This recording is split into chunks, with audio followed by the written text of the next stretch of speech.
Welcome. Welcome to my 2 cent. I'm Chris. Let's talk. Uh, Someone's feeling better today. I'm not sure if you can hear the little engine purring. She's feeling much better today. Got some hairball medicine you give them. And it seemed to do the trick. Poor girl. Um,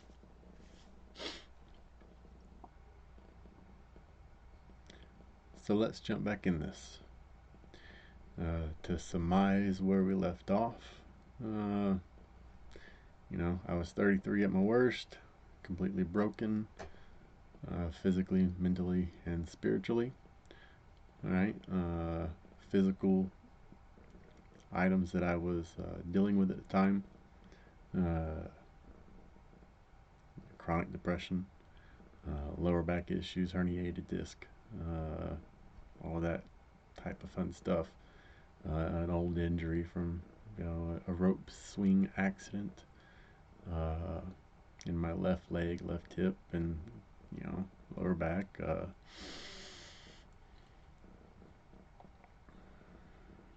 It wasn't all that I was going through. I was suffering through just chronic inflammation. My body was always inflamed. My body was always in pain. It was always difficult to move, even outside of my back, even just in general.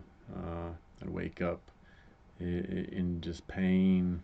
That's how I woke up every day. It was in a state of pain. I couldn't sleep anymore because I was hurting so bad.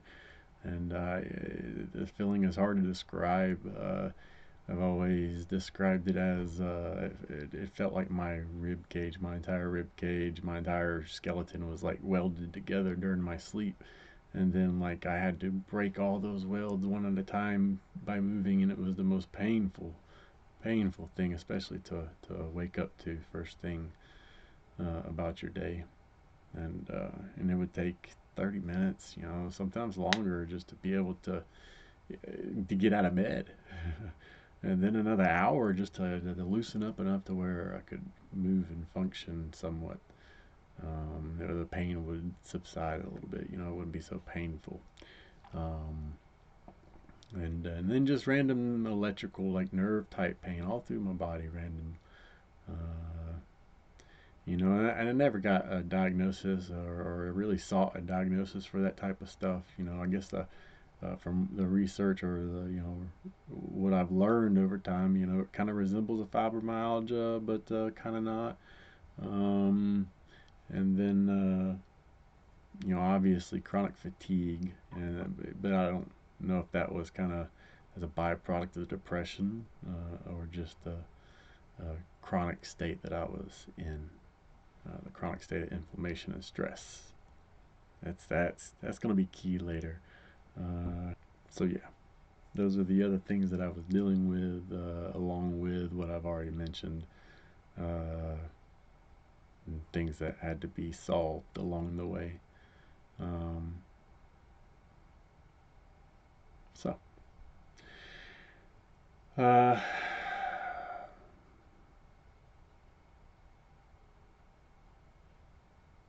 the Great Reset. That's where we're at. So I had decided to reset myself, right? I had made the decision to reset myself. For I, you know, very limited in how I could affect and change the external factors of my environment. Um, and that's not going to be the case for everybody, because environment definitely can play a very heavy role in what you're going through and the state that you're in. At the time, during the beginning of my journey, it wasn't so much because I lived, I had a roommate, which turned into my wife, right? Uh, but outside of that, my house wasn't. I had my own house until I lost it, but then we rented. But we had our own place, and it was not a chaotic place, or else I could have never, you know, embarked on this journey. So I would say that if you are in an environment of chaos, uh, I know that's not always easily escapable, but it will impact your progression along this journey until you figure a way to remove yourself from it. Um,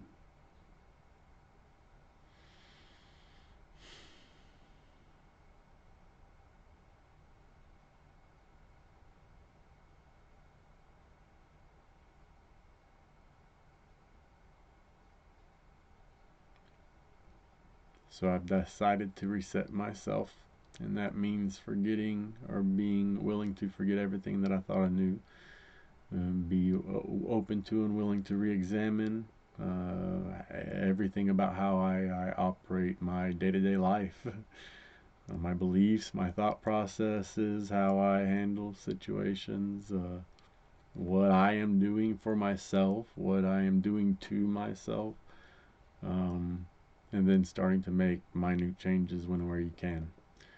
Uh,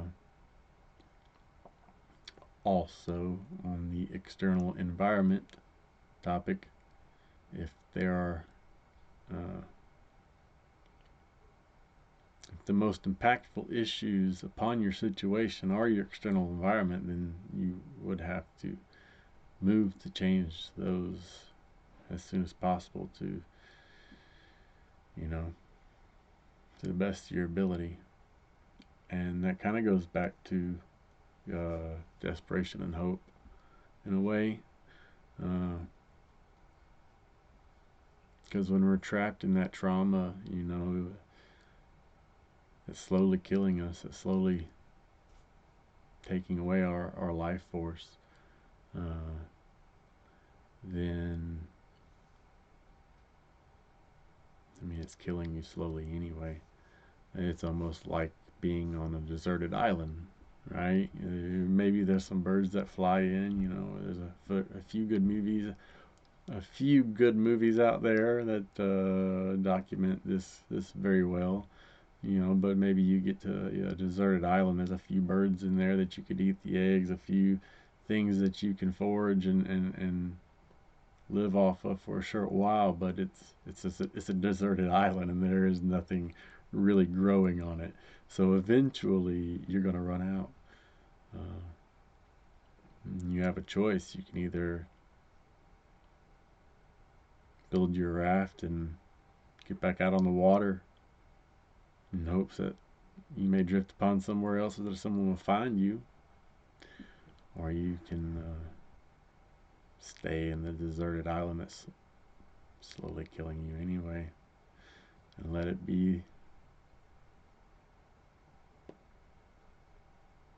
accomplish its task.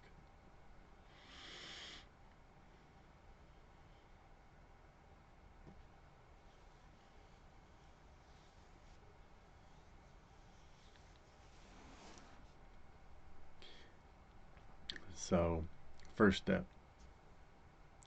I decided to change myself and decided to look inward for the solution.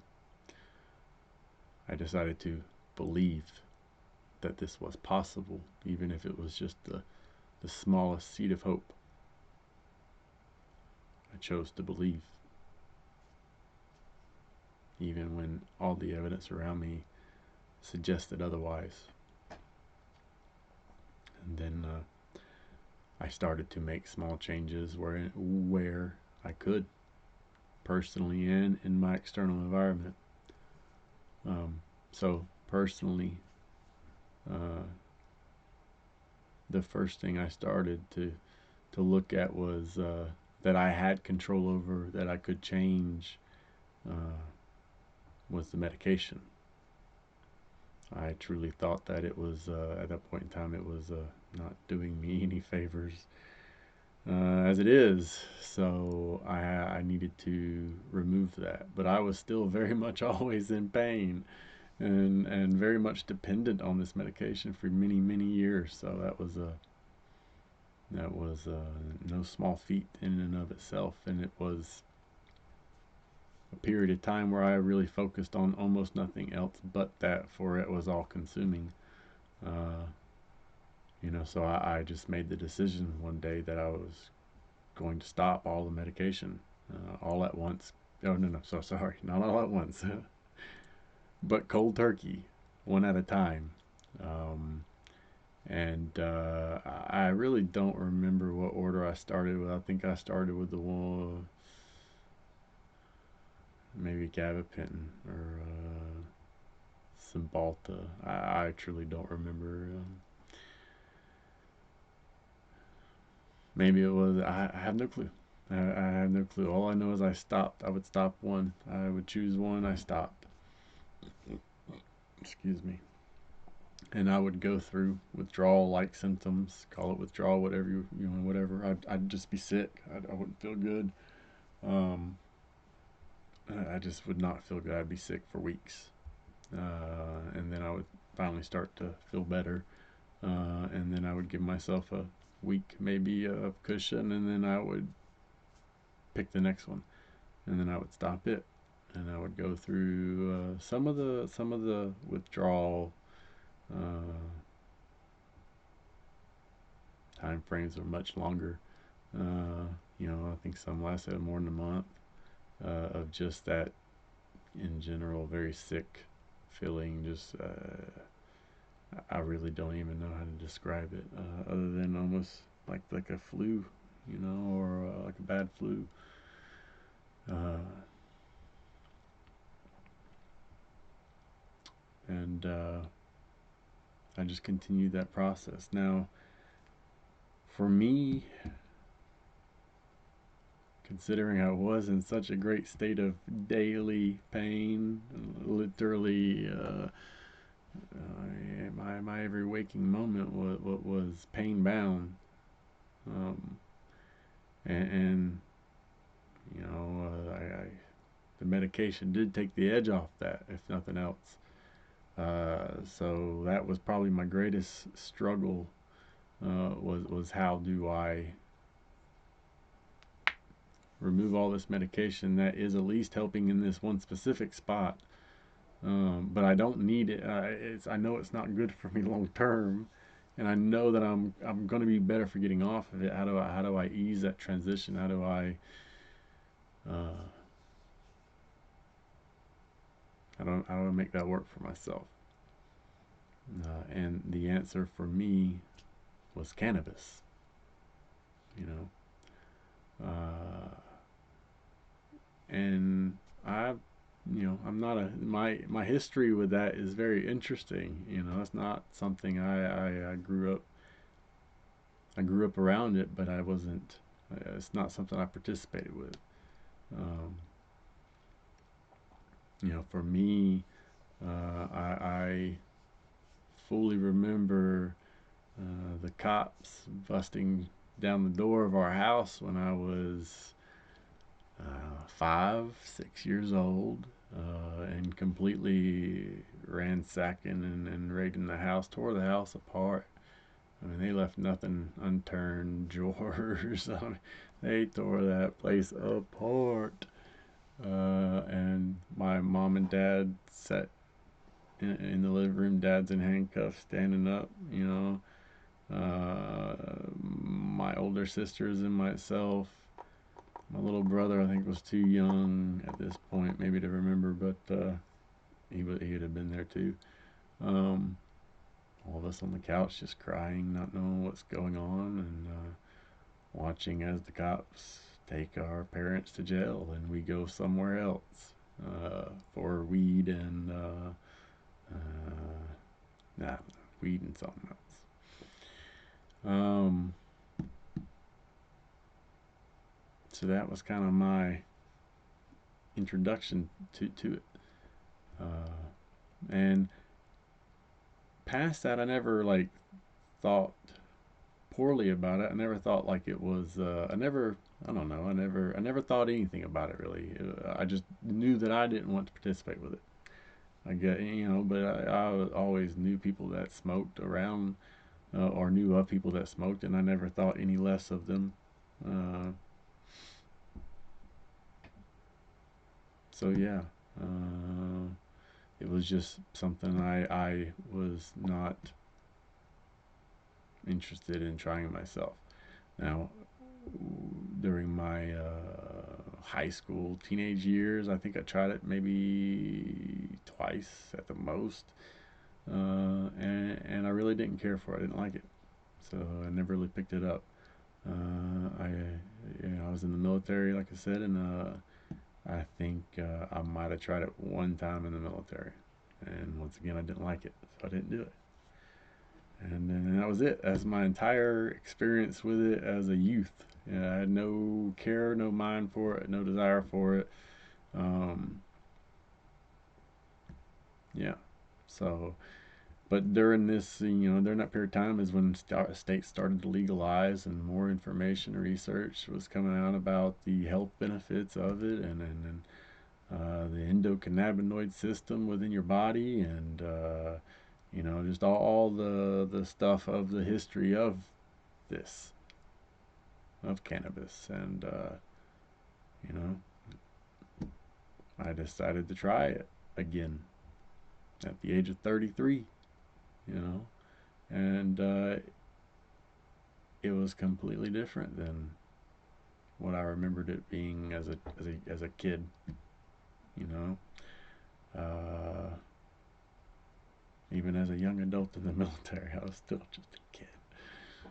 When I look back at it now, goodness, man, I was just a boy still. Uh, but yeah, so I'm not like trying to dive into the whole legality of this thing. I just want to point out that this is not something I always did, and it's not something. I was born into a much different viewpoint of cannabis. You know what I seen, the effect that it had on my youth and my life was, and I'm sure many others out there can relate. For sure. Don't even get me started. Um, but it's something that I found my way back. It's something I found my way not back, but found my way to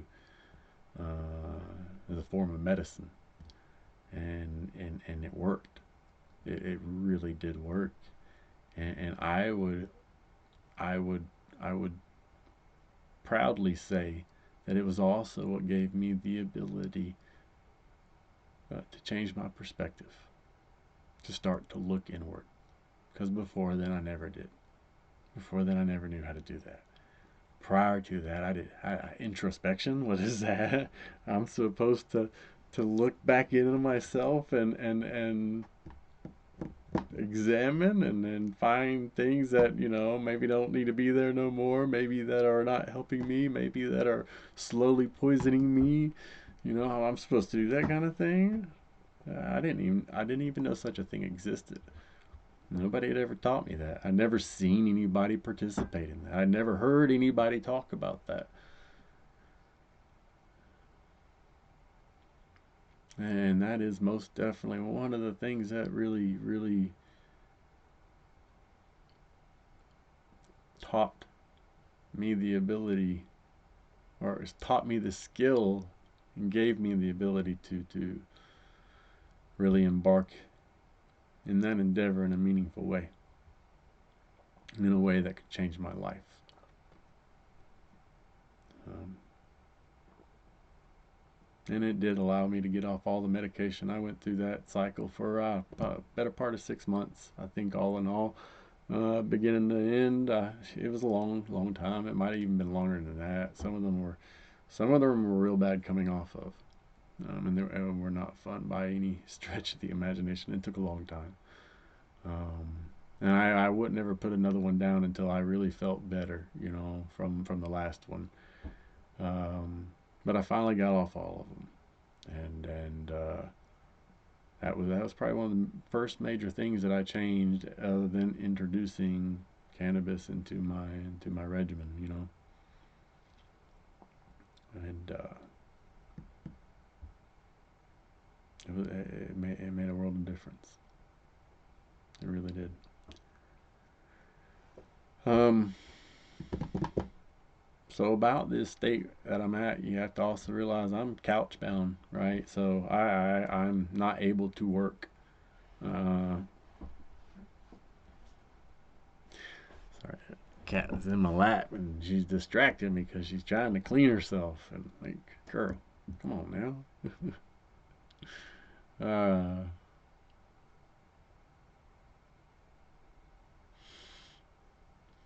I was couch bound.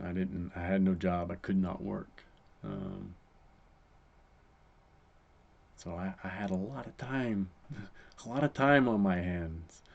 A whole lot of time where I really couldn't do nothing. And you know, that's a large part, especially for men. You know, it's a large part of the depression, because we were raised in a culture, you know, where our job and our work and what we do out there and perform, that is how we define ourselves. That is how we define our worth. And that is especially how we define our worth as men. You know, it's always the question is, what do you do? You know, and when someone's trying to get to know you, that's always one of the first questions. What do you do? Right? What do you do for work? Right? What do you do for work specifically? What is your career? How do you earn money and a living? Right? And then that sets the tone for the rest. Um,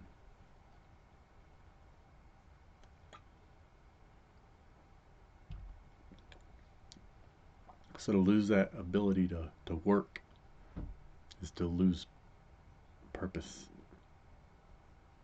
When you have found none, when there is none that exists for you elsewhere, when you've not done the work to find that purpose elsewhere, when you have strictly defined yourself by that work that you do, and it is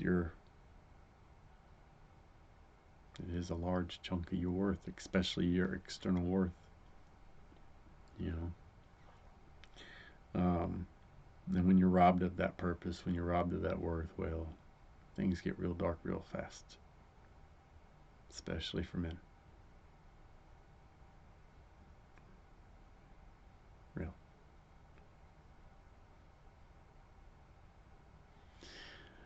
Um,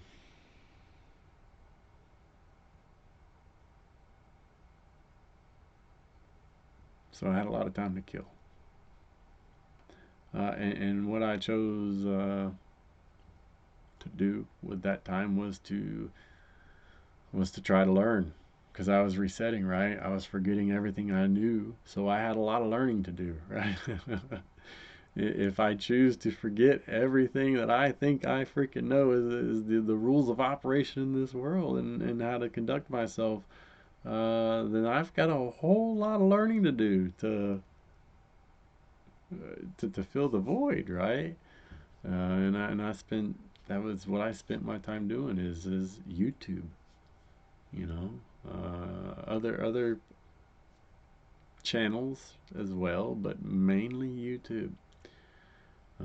I just researching and watching and learning and about everything and anything that I could that I thought would help me, from psychology to philosophy to ancient wisdom to history. I mean, physical education. You know, all of it. You know, exercising, health and maintenance for your body, or maintenance and care for your body. You know, and and YouTube is such a valuable tool for that. It is such a wealth. It is the wealth of knowledge of our day, is it not? Um, but it sometimes gets a bad rap because it's also a lot of fluff and it's also a lot of distraction. And at the end of the day, it's just a tool, and it's how you decide to use that tool, right? So you can decide to use that tool for distraction, for fluff, or for entertainment, or you can decide to use that tool for learning, for improvement, for growth, for education. You know, no different than any other tool out there. You can use it for good or you can use it for bad. You can use it to improve or you can use it to take away. And and YouTube is a very powerful and very great tool. And without YouTube, I wouldn't be before you right now.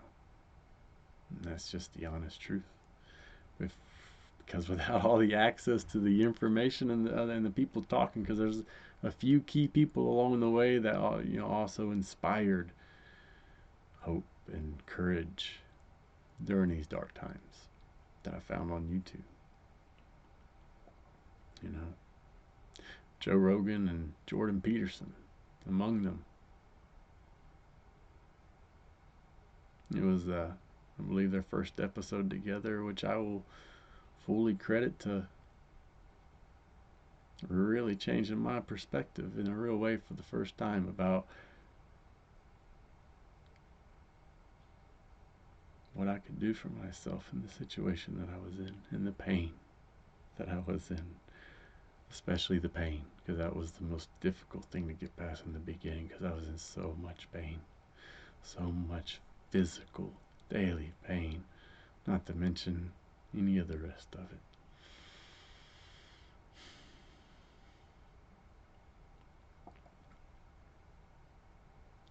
And that was a seed of a desire to learn more, a craving to learn more, and I really, I drank it up, all of it. I mean, I searched everywhere, I listened to everybody, so many different people from so many different opinions, and I sorted through them the best I could, and I would try the things, and some worked, some didn't. What worked, I kept. What didn't, I left aside.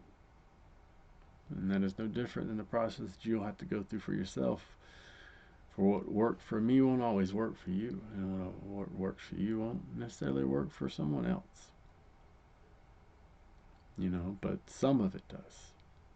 And maybe some of it's just a slight tweak from one individual to the next. So maybe you don't have to, or redo the whole concept. You just change one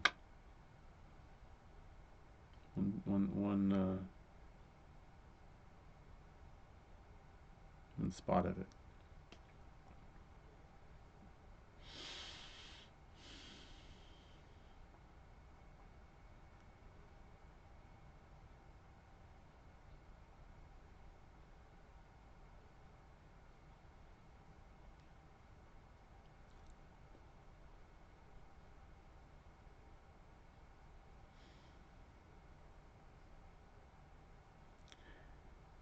I know the two of them get a lot of flack out there sometimes by some.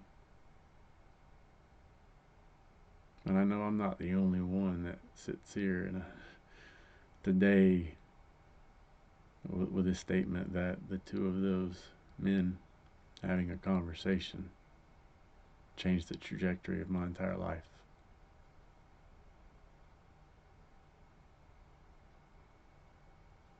And that is something I'm deeply grateful for.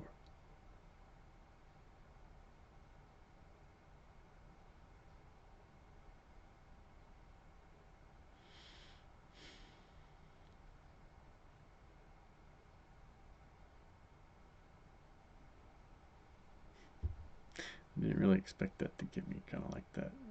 I mean, uh, us, man. I didn't grow up. I didn't grow up with a lot of strong men characters in my life. My dad was a strong man and a strong character, but he was always a strong character working somewhere else. You know, and in his aim to provide at all cost. And then just the sole trajectory of just providing on a financial platform for us. A roof over our head, food in our bellies, the basic necessities. And then we were poor. We were dirt poor, and and he did what he had, and he did a good job. He did the best that he knew how to do, and he provided for us, right? Um, but he really wasn't there as a figure to teach, to guide. He was always busy. I know a lot of people that can relate to that. Um, then outside of that, our family was never really connected to any family, so I didn't have uncles or anything of that nature that came by. I had nothing to draw on, nothing to teach me what it was to be a man, to guide me along the way, to show me how to handle, to show me how to carry heavy loads with grace. Right? Teach me how to show compassion in the most difficult of times, when compassion is the most difficult thing to find sometimes. Uh, in those moments. Uh, so yeah,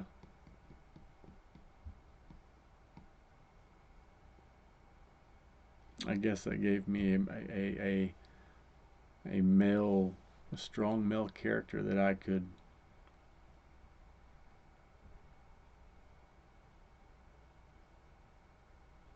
aim for. Not necessarily them themselves and being like them, but at least some of the traits and the beliefs that they carried and how they conducted themselves and how they carried themselves throughout their lives, and the stands that they took, that are difficult, and you know, that's why they are so. I mean, you don't need me to tell you this is why they're so popular. That's why Joe Rogan has the largest podcast ever, right? That's why Jordan Peterson is who he is, and is loved in the way that he is loved, and also hated in the way that he is hated.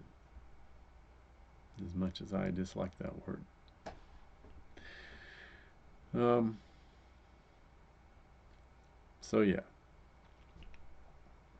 finding the two of them in the conversation, that didn't answer everything, but that gave me the seed, and that gave me, it's like they poured from their cup into me. It just gave me a little enough strength to get to the next spot, or to try to see more, to try to be more, to try to do more, that I can, that it is possible. It gave me hope, more hope, and guidance. Something that I was always severely lacking. Um,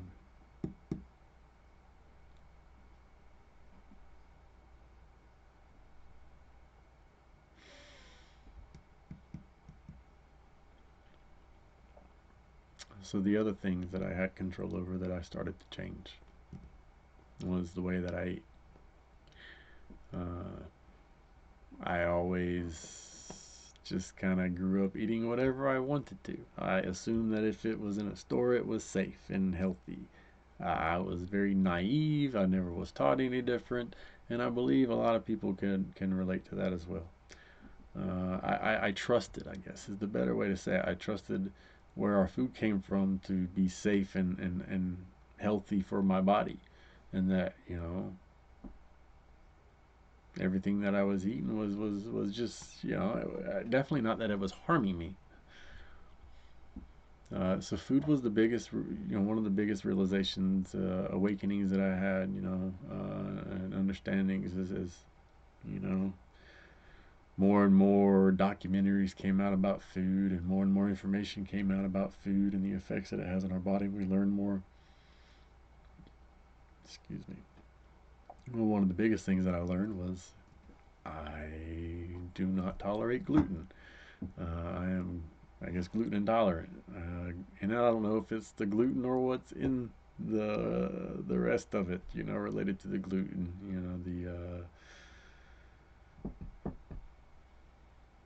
The MTHR gene, or motherfucker gene. You know, MTHR, I believe, is what it is. Uh, Whether it's that, it's hard to really, really differ between the two. Um, but gluten, I learned that wheat was a large part of my problem. Uh, and really just learning about inflammatory foods in general, and learning that I was, you know, uh, that my body was in a hyper-inflammatory state, uh, due to my diet and just outside stress, right? So I had to start changing how I ate and what I ate. And I experimented a little bit. I went not, uh, I guess, vegetarian, uh, or what's the vegan, somewhere around in there for a while, where I just ate vegetables and stuff like that. And I did that for a few months, and that didn't really work for me personally. Not stating any judgment against it. For me, it didn't work, and so I continued to experiment, and I would sugar was another big thing, starting to remove any and all sugars out of my diet, understanding that sugar is highly inflammatory. Um, Dairy is another big one. I can like cook with some dairy and stuff, and that's okay. But like cheese, especially, and uh, other items is inflammatory to me. Dairy is inflammatory by nature, right? So a lot of these things just kind of fell into place with what we've learned now, and I was just I come from pre-internet, right? And all this information wasn't available during my early years, and still wasn't really available in most of my 20s. It didn't become readily available in the way that it is now, and just completely out there until I reached my 30s. And then I was able to start integrating and learning and then integrating into my lifestyle. Um,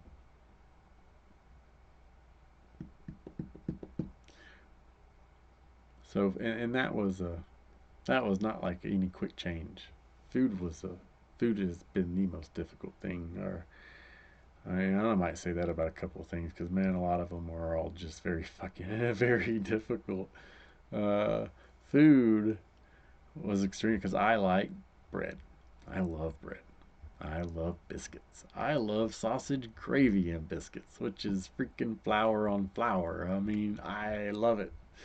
And I grew up with it, and it's always been close to my heart. I love cinnamon rolls. I love ice cream. I love pizza. I could sit down and eat a whole large pizza by myself in one sitting. No problemo. Uh, Big problemo actually for my body, but I ate it with no issue. I like it. I loved it. Um, but it didn't love me, and it wreaked havoc in my body. And I learned that the hard way, because it took me that's the one that probably took me the longest to fully break from. I think I struggled with that for the better part of 6 years probably, um, because it wasn't really until maybe 3 or so years into the journey that I really started to understand that one properly and how it was affecting me. Even to the degree that I had to switch to the type of beer that I drink, and because beer contains gluten as well, and I would stop having it for a while, and I would feel better, and then I would get to feeling better, and I'd be better for a little while. I'm like, it really wasn't that, or I can go back and that wasn't that. I can have this, or I can have that, and I'd eat one or two. And I'd be okay. It wouldn't, I'd be all right. And then that would lead me to thinking I could eat more, and then I'd eat more, and then I'd set myself back in a whole nother horrible inflammatory episode. And I just kept going through that cycle for a long time. It really took a long time. It took for the setbacks when I did give in and I did have it, like chocolate chip cookies. That was probably one of my biggest weaknesses. Oh my goodness! You put a chocolate chip cookie in front of me, I was caving. Ah, especially you warm that sucker up and put it in some ice cream. Um, so it took me a long time, and I went back to it many and many a time. And eventually, what I learned personally in my experience was that as I progressed through that process, and my stages where I didn't have gluten grew longer, when I did relapse, when I did give in, I felt so much sicker, so much worse, so much horrible immediately afterward, and for a greater period of time. Like the price I paid got higher each time I went back to it, which I'm grateful for because it gave me the ability to really finally put it down. Because eventually it got to the point where it truly just isn't worth it anymore. Like this freaking minute or two of mouth pleasure for a week of sheer excruciating miserable pain and inability to function, it just wasn't worth it anymore. You know, so that was a huge one. Gluten, sugar, milk, those three kind of rolled into one. I didn't quit them all at the same time. Sugar probably outlasted them all before I really truly removed all the sugar from my diet, and even made sure to pay attention to the sugar as an ingredient and not consume those foods. And well, which pretty much my style of eating now. I mean, it cuts out pretty much all processed foods anyway, um, which is also a big key. Because those things ain't good for you. But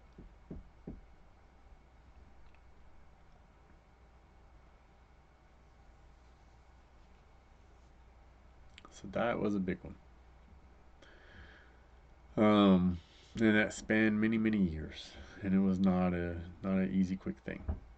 Um, but they matter, and they made all the world of difference. And because I even sitting here right now, I still have 3 herniated discs, right? I haven't had any surgery or I haven't done anything as far as like medically to fix those, right? I've trusted in my body's own ability to heal itself over a course of time and effort. And I have slowly but surely gotten better and better and better over time. But I still sit here with 3 herniated discs and a bum hip that I can feel bothering me right now because I've been sitting in this chair for so long.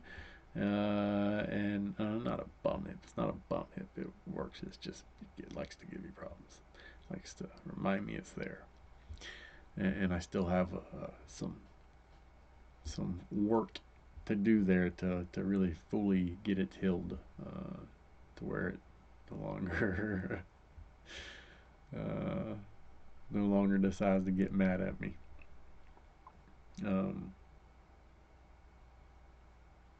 Point being is I still those things are still very much there, but I'm able to work now, and I'm able to do, and I'm able to move, and I'm able to function, and I'm not in pain every day. I am not in pain every day. I am not in pain every day anymore. I'm not in pain on the majority of days. It's actually very rare now that I am in any form of discomfort and pain throughout the day, barring me doing something that I shouldn't be doing. uh, so that's a big deal. That's a huge deal considering the life before was nothing but pain, and I really truly mean that. I'm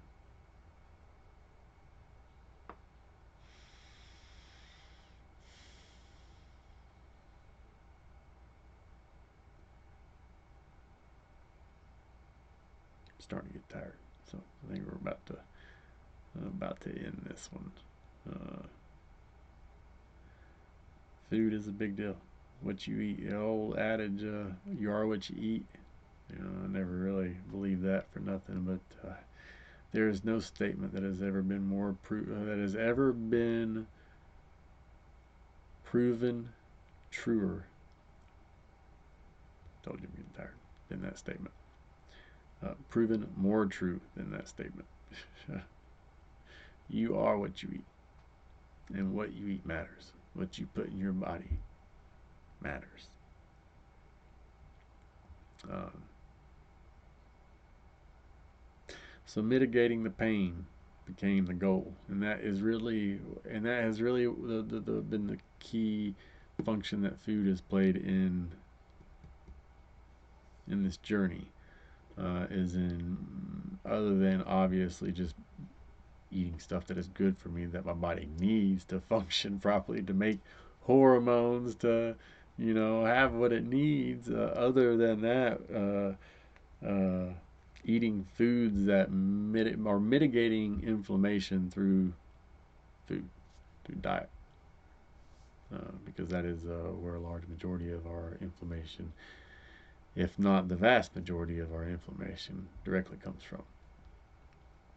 And by mitigating that, I'm able to have a much more beautiful existence. And it feels good to not hurt all the time. So I think we'll pick back up next go, kind of about what the other physical items that I started to do to change how I physically felt. Then I'm going to do my best to put all this together, but understand that we're talking about 9 years of work here. So this is not, and I did it the hard way without any guidance. I did it just fully on blind hope and belief and trial and error. And so it took me a lot time. It took me a long time. It took me a lot longer than it probably would have if I would have had somebody that had traveled this road there to kind of help me along the way. I think if I'd have had that and still been in the very open and willing state to learn and listen and grow, uh, 9 years would have probably looked more like 3 or so. But it's a point to everything. And on that, I'm done. I have no more energy. I have no more strength. So I will bid you good night, and I hope this finds you well, and I hope you find it helpful. And I look forward to the next one.